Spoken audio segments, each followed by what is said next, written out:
Let's now move to Johannesburg. City Power has been enraging some residents in Naturena with a blanket disconnection. They started this yesterday instead of just switching off non-paying customers.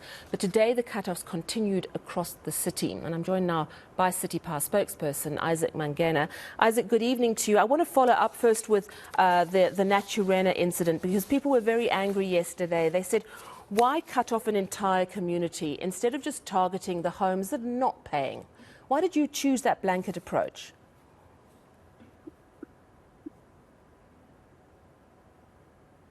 Good evening, Sally, and good evening to the viewers at home. With the Naturena issue, so we basically decided on that kind of an approach because of the streets.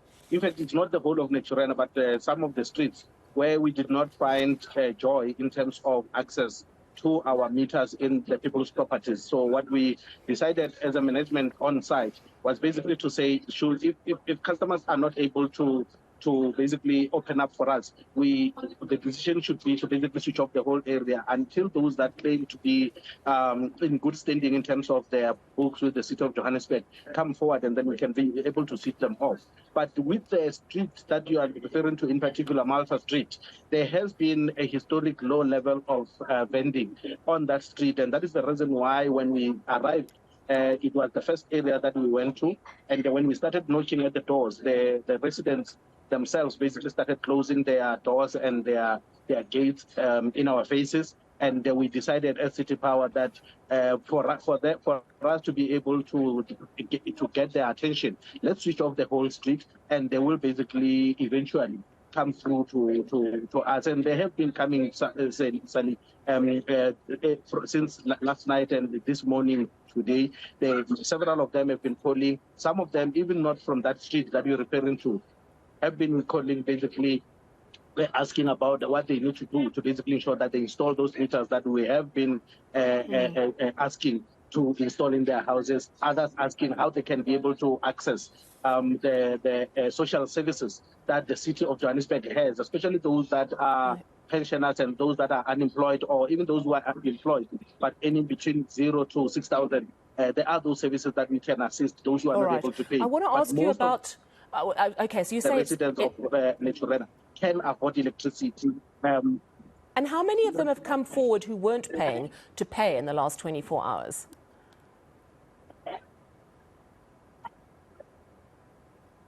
I don't have the details as to how many basically came out to pay after our disconnection yesterday, but I can always get those details and come back and basically give you a feedback about what we're going to do in Naturena. We are not done with Naturena. As I said, we only targeted about 20 houses yesterday, and we are planning several other operations. So is your message to Naturena, if you give us access to your properties, we will not cut off entire streets?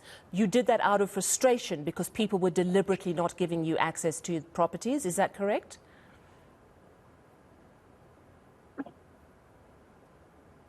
This is correct, Sally. And I need to really point this one out, that we've been engaging the residents of Naturena for the past 10 years. And every time they've been shifting the goalposts in an effort not wanting to pay for the services that they get.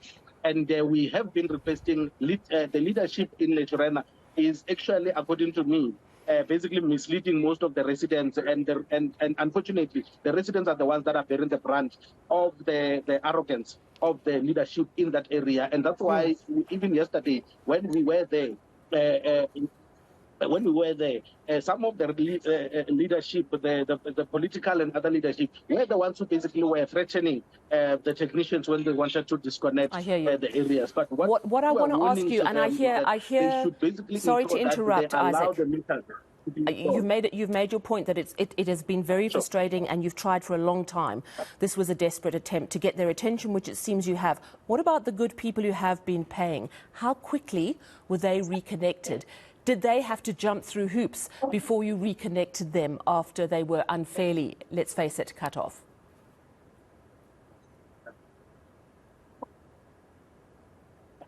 So we made a call this morning in a statement that I issued, that those that have been disconnected and they believe that they've got a case against City Power that they don't owe the city of Johannesburg. And I'm talking here about water and electricity, because even water services were disconnected yesterday for those people that are basically owing electricity. So if they believe that they don't owe City Power, they should open up the doors so that we can be able to do the audits. And we would have done this yesterday, but they decided to close the doors on us. So we are ready to basically assist them, and we have been basically on the phone with many of them this morning throughout the day, basically to assist them so that we can reconnect them. And I need to say there's half the residents of Naturena and do pay for the services, and we really appreciate the fact that they are basically taking municipal services seriously. It's only the other half, which is basically, as I mentioned, misled by the leadership in that area, who are basically hell-bent on refusing to pay for the services. All right. So Naturena is not the only area you're focusing. I know that today, if my information is correct, you actually cut off in Midrand the Leopard Rock block. That body corporate apparently owed you or owes you over 5 million rand. So I'm wondering how it got to this level of debt, because I know that if I don't pay my electricity bill, I get cut off within days. How did it get to a 5 million rand debt for Leopard Rock?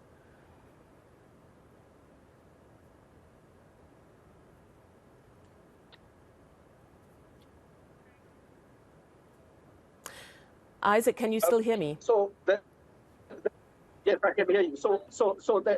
Look, the City Power and the City of Johannesburg, we do disconnections as a last resort.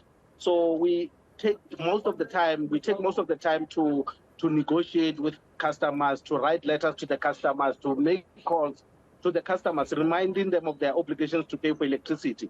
And often they basically do not actually hit these calls, and that's when we basically do this cut-offs as a last resort. However, we've also found that there are those that basically know the system and they play the system, so they rush to the courts to say City of Johannesburg should not disconnect.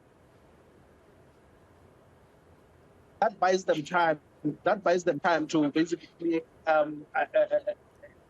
continue to enjoy the services, while they basically battle this out with the officials in court. And that's why most of the time you find that we're sitting with the bills that are about 5 million rand and so forth. And I think the thing that they don't understand is that even when the matter is in court, the law asks of you to basically ensure that you service your current accounts until the matter is settled, so that when the matter is settled, you don't actually do not find yourself with the huge bills that are basically piling up against yourself. So that's basically what happened with Leopard Rock. They are basically, even when we were on site, they were basically saying that they've got this matter before the lawyers and the matter is in court, and they don't know why we are basically disconnecting them. I see. All right. I understand as well that you've been trying to cut off illegal connections at hijacked buildings, but you had to leave the area because it was unsafe. My understanding is that you are going back under police guard today to try and cut off some of those hijacked buildings. Did you manage to do that?